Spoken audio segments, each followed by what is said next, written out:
Having been taught by my fair tutor, Lady Flimnap, how to purchase the good opinion of their imperial majesties, the base coin of fawning flattery, and having sworn an oath of allegiance to the Emperor and to his cause in the Blefuscudian War, I was at last at full liberty.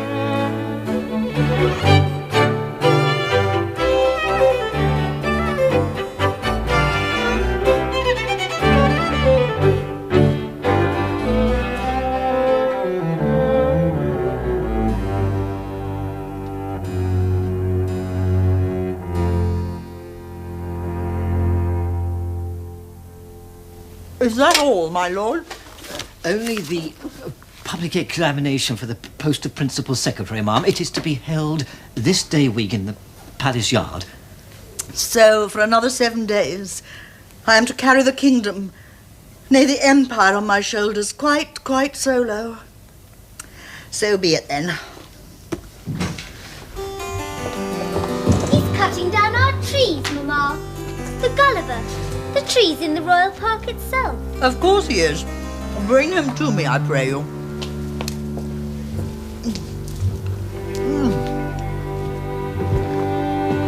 Master Gulliver!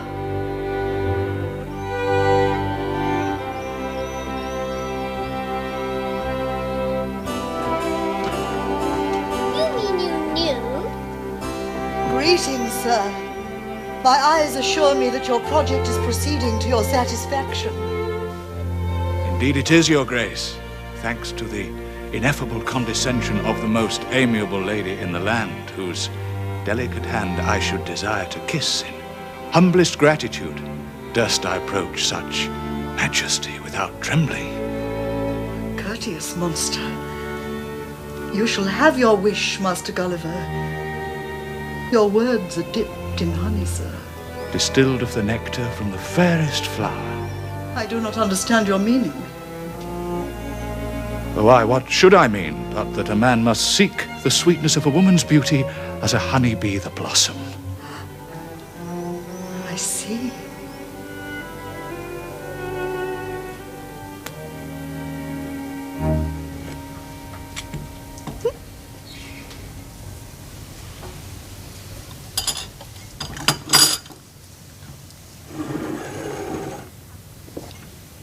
A sour countenance for such a fair morning, husband. Not sour, madam.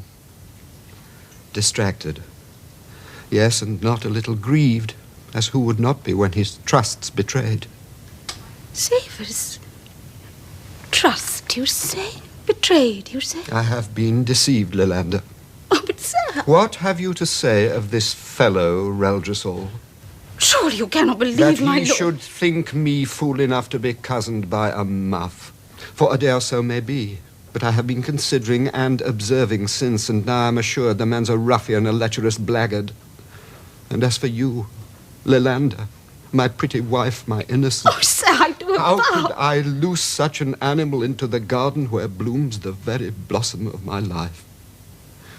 Can you ever find it in your heart to forgive the doting fool that is your husband? Are you suggesting that I coach? I know. In your innocence you find it hard to credit. Yes, my love. This Reldresal has dared to hope that he might pluck a flower so far above him, he would need a ladder the height of a Gulliver to reach it.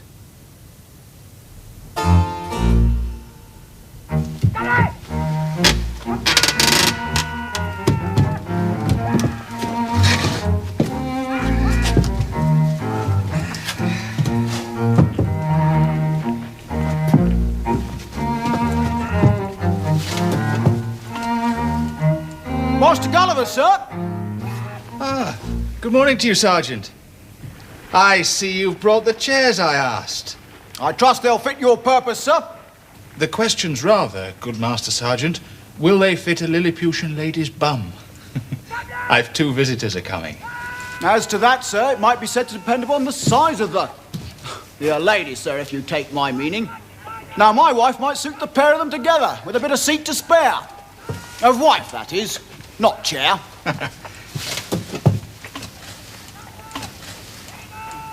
I thank you, Sergeant. There now. Ha! My tabletop's my drawing room, and fit for all the gossip of the day.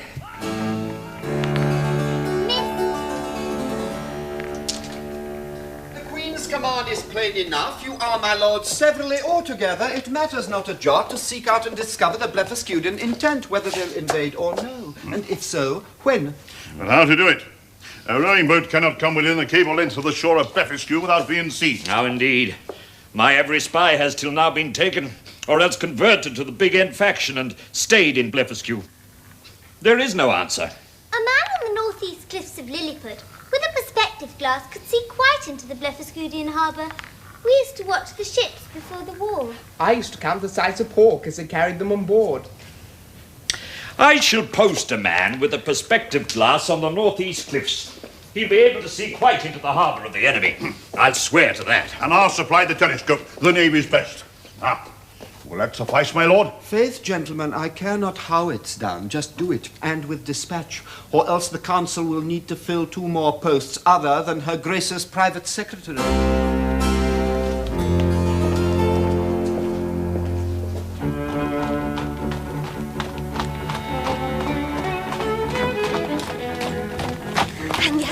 The palace frustrated and fulfilled, downcast and elated both. His command to Maffin to depart the city immediately rescinded. Belay the last pipe, he said, as if he walked his quarterdeck, growling and laughing, turn and turn about. Odds life, I thought my husband's moonstruck.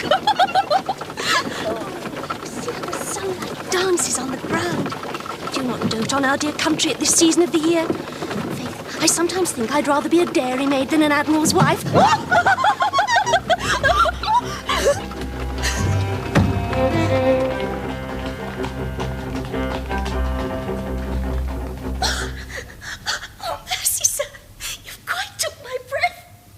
Your pardon, ma'am. I do but seek to welcome you. Sit down, Fiedel. Stop your vapouring, do.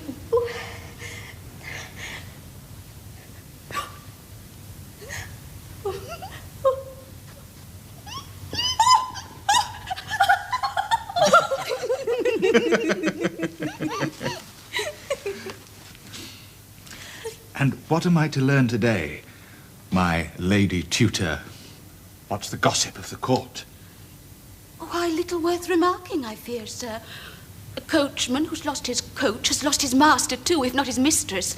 And a sailor without a ship has lost his wits. Lilander. Oh, what else then? Moonstruck was the word, or did my ears mistake me? Struck by a notion, it appeared at last. That in itself is news indeed. The admiral's had a notion. Please, Lilander.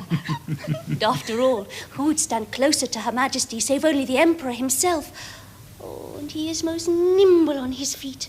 Why, I remember when he just... Nimble on his feet, the Admiral? Of course not, sister. Maffrin, my eldest son. However nimble Bolgolam might be, he'd never be a candidate for secretary. He already has a post and means to keep it. Your forgiveness, Lady Bolgolam, I'm confused.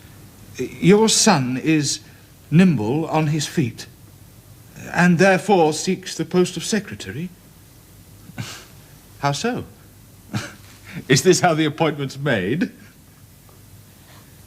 Not only the office of Principal Secretary of Private Affairs, but all the great employments at the court. Oh, how else did Flimnap come to be High Treasurer, but that he can cut a caper on a rope more nimbly than the rest? Dance upon a rope? A tightrope? Of course, the height of 2 men from the ground, and jump and do the somerset higher than the others trying for the office. Oh, is this not the custom in the land of Wapping? Well, I've heard it said that politics demands such skill. Indeed, I do believe at another time a man reluctant so to practice will find himself thrashed to the performance of it with the 3-tailed whip. How barbarous! A sad sight it must be, faith, to see so many raw and bleeding consciences dragging through the dust. Oh, we're far more gentle here. We merely break their legs and arms, or sometimes necks. If they should fall, she means to say. But Maffrin will not fall. He'll trip across the rope like a sparrow on a clothesline, become secretary to Her Grace the Queen, and bring his father back to favour. And that's the Admiral's notion. It is. Oh, Fiedel, Be not too sure it will succeed. There's one more candidate at least. Oh, no. And prithee, who's that? A coachman who has lost his coach. And the successful candidate this afternoon will be... Do you hear me, Sirrah? I hear you. As I say, the Emperor sometimes has a mind to demand of the winner a further trial of ability, agility, and loyalty to Lilliput. I know. I'm no stranger to the court. But I am, sir. What trial? Why, to leap above or creep below a stick held by his grace as many times as he requires it. Your ignorance, fellow, doth amaze me. 'Tis well known throughout the world that leaping and creeping thus is the surest way to win the favour of princes, and therefore it is important and imperative you keep sharp alert.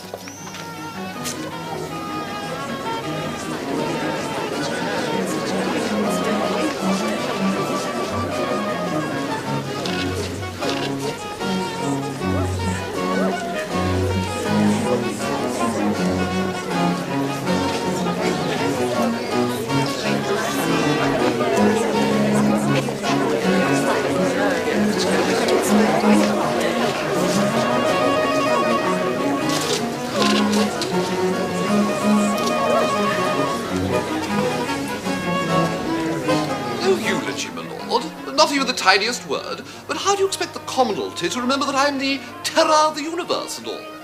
The choosing of a secretary is not a state occasion, sire. I fear it is not the custom on such domestic days as this. Codsbodikins, domestic, eh? Chief butler of the Empire, is that my role today? Very well. Where's the Queen? She's late. She's never late. Where is she? Your pardon, sire? Did you promise to pay all my debts? And double my allowance? Aye. If you win. But only if you win. Of course he'll win. Why not indeed? Run, a jump, another run. And you'll be safe in port. So shall I.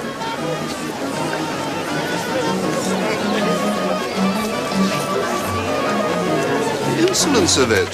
Flaunting his coarse body before the Imperial Court. A handsome sight, I must admit. Yes, very handsome. That he should dare, a commoner plebeian at his very fingertips, to thrust himself into the gentry thus. And not for the first time either. He must be taught to know his place. A broken neck should do it. Oh, here comes Master Gulliver. My ladies and lordships all, ever your most obedient servant.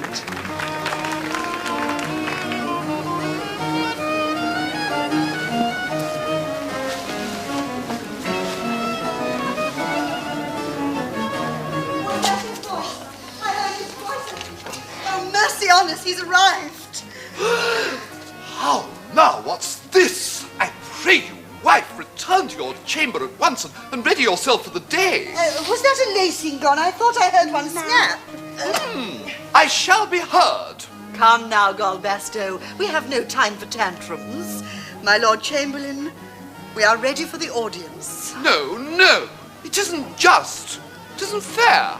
Who'll even notice the effulgence of my glory with you like that?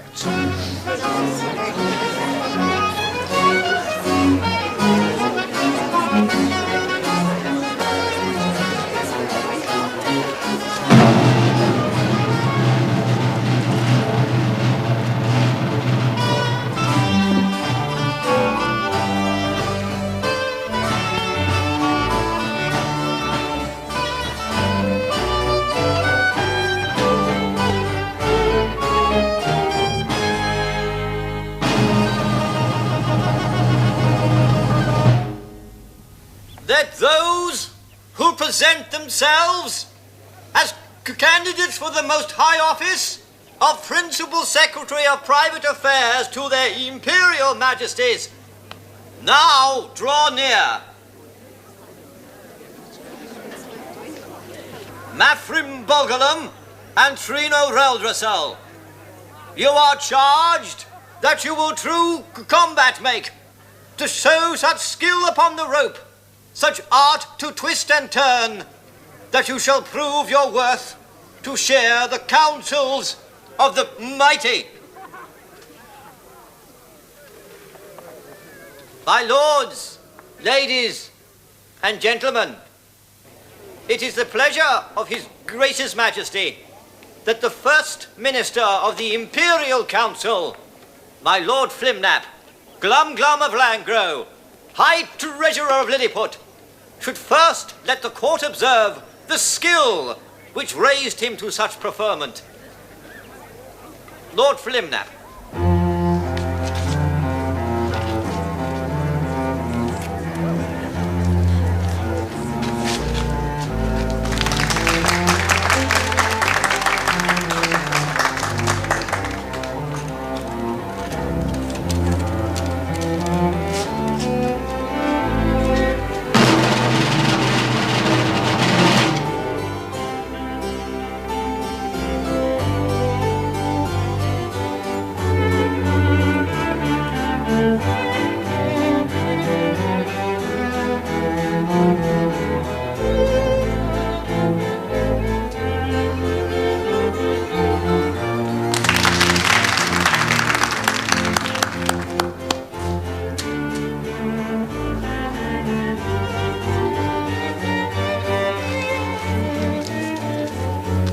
Comparison with his lordship.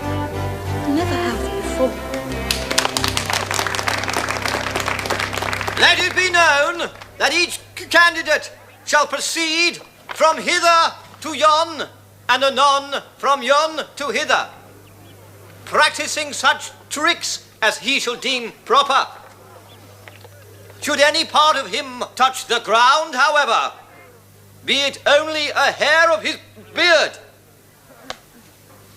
he shall disqualify himself from the examination, and his opponent adjudged the winner. Let the contest begin. Mathrim Bolgalam.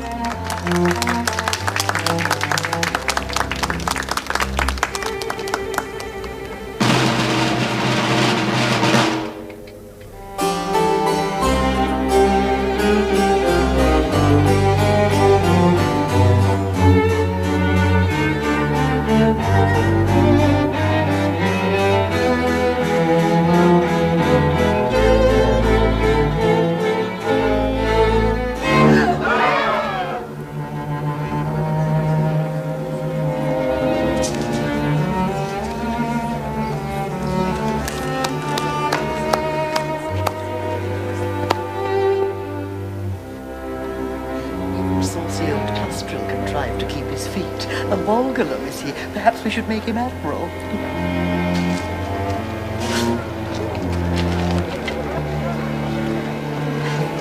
If he falls to the ground, I apprehend you'll be private secretary. If not, you'll be the sorriest admiral's son in Lilliput, while I'll engage to kick you to breakfast you with my sea boots on. Trino Roldrasol!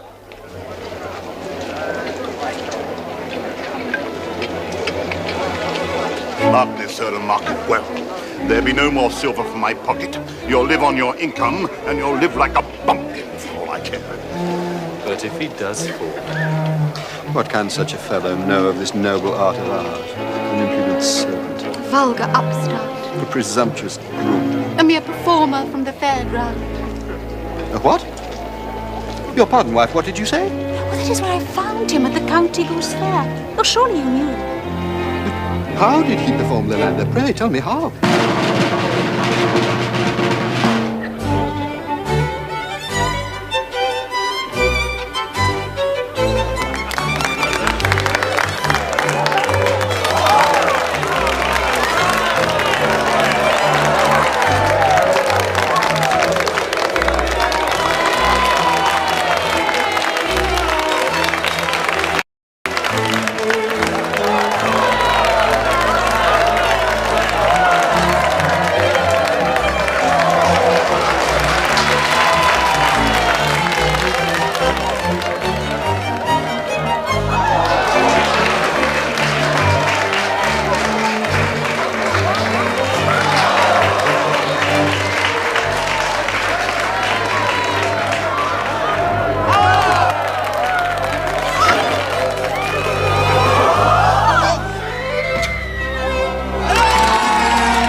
Indeed he fell, and were like to break his every bone were it not for the dexterity of this excellent Gulliver.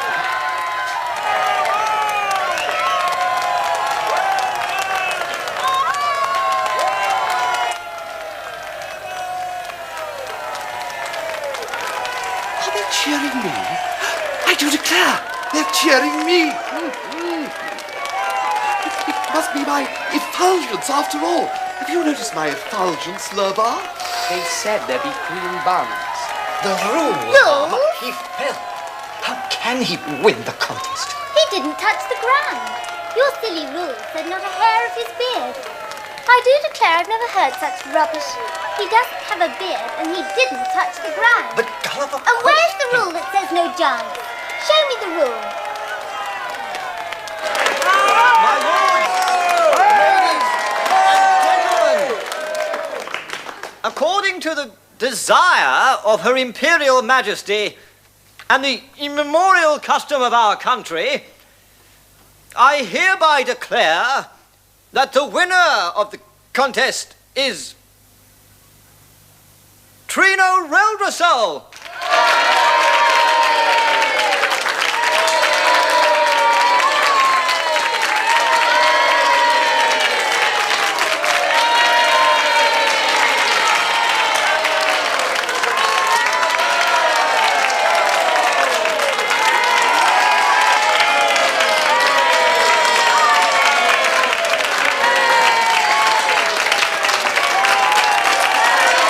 No invasion, you say? How so?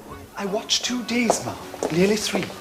At first, such a coming and a going as you never did see, with firkins of wine and of brandy, sides of beef and whole muttons, great boxes of arrows and bows by the score, and soldiers as well, with their bags and their beds, all loading the ship to the gunwales, Your Grace. They've all stopped cheering now. It must be wearing off. Such martial goings-on would seem to herald war, not peace. The tale is but half told, Majesty. Well then.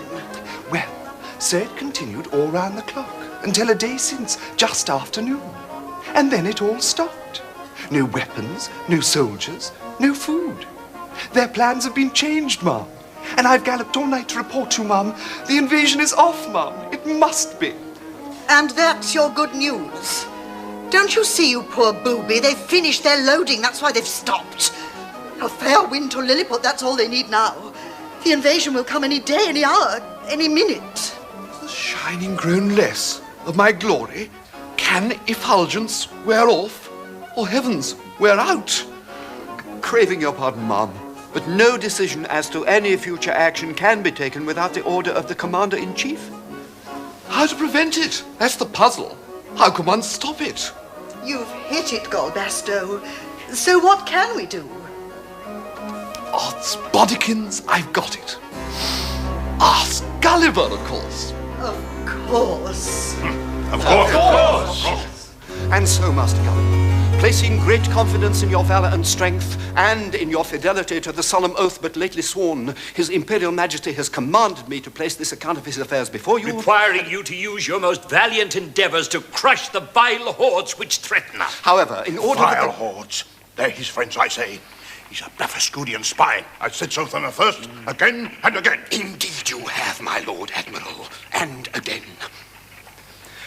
And so, good sir, in order to satisfy all parties, it has been agreed that His Blessedness the Arch-Elder of Mildendo shall examine you in the beliefs and practices of your religion. Well, as to that, Peace, I prithee, peace. I shall require but one reply, which I charge you on the blundercrell shall be before heaven the barest truth. You have my sacred word, my lord. This then. When eating eggs, boiled, you understand, as it might be for breakfast, with a spoon, which end of the shell do you break? The big end or the smaller end? I beg you, Master Gulliver, on your life, consider well before you answer. I thank you, my Lord General, but I have no need. My answer's a simple one. Whichever end's the more convenient. And that's the plain truth of it. That's not an answer. It's an equivocation! Nay, nay, my lord, 'tis a wonder that this stranger, this lunar monster, would listen to the words of Lustrog himself, here, in the 54th chapter of the book, that all true believers break their eggs at the convenient end. Thanks be to Lustrog. Most convenient. It's a trick. What message shall I convey to His Gracious Majesty?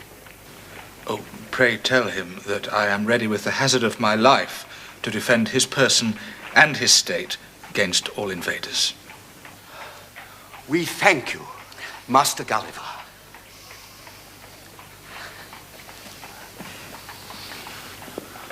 I still say he's a spy. Upon my soul, what noisome, noxious herb have you in there? It's like to suffocate. Oh, lift me out, I pray you. 'Tis but my tobacco, the best our colonies can supply. It will not harm you. I beg your pardon, Lady Flimnap. I think you may call me Lelander now. Lelander. Oh, heaven be praised, we heard them coming. Dear Lemuel, I may call you Lemuel. Oh, my heart felt gratitude once more for the saving of Reldressel's life. Eggs. Your pardon? Eggs. Big ends and small ends. And hence I'm not a spy. But this is the very centre of the quarrel between our two great empires. Oh, did you not know? Faith, I did not. It seems small enough cause for a war. All are agreed that the primitive way was to break the big end, for such was how the words of Lustrog were taken. But His present Majesty's grandfather, while he was a boy going to eat an egg, happened to cut one of his fingers, whereupon the Emperor, his father, published an edict commanding all subjects upon great penalties to break the smaller end. But a war?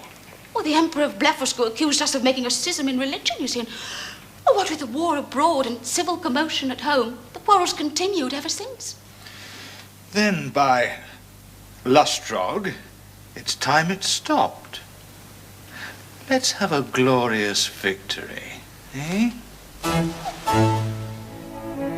I'm of opinion that humanity will always find for itself a sufficient cause for quarrelling. Indeed, for riot, mayhem, torture, war, be it never so slight, as it may be the shape of a nose, the colour of a skin or a shirt. Where's the difference there? Why, bless me, I've known men come to blows, and worse, whether a candle should stand on a supper table, or whether a mortal man in a white robe calling himself the Bishop of Rome is God's vicar, or the devil's. So the Lilliputians, it would seem, are much of a likeness to the rest of Adam's children. At the last, an egg is an egg, and a war is a war, the whole world over.